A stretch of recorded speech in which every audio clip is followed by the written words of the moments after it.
यांच्यासह निवृत्त मेजर रमेश उपाध्याय, अजय राहिरकर, सुधाकर द्विवेदी, सुधाकर चतुर्वेदी आणि समीर कुलकर्णी हे सर्वजण आता दाखल झालेले आहेत या विशेष न्यायालयामध्ये।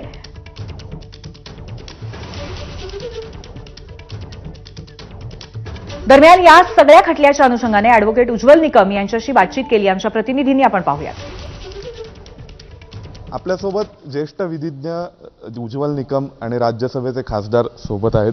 सर, आज मालेगाव ब्लास्टचा निकाल येणार आहे, सगळ्या देशाचं लक्ष लागलंय, काय कसं पाहता तुम्ही याकडे, तुमचा आजवरचा अनुभव लक्षात घेता? मालेगाव ह्याकडे निश्चित निकाल काय लागेल हे अंदाज येणं कठीण आहे, परंतु यामध्ये वेगवेगळ्या ज्या बातम्या येत आहेत की आरोपी खरे खोटे या संदर्भात न्यायालयाचे काय निर्णय आहे, साक्षी पुरावा काय आला, या संदर्भात आता निर्णय लवकर कळेल।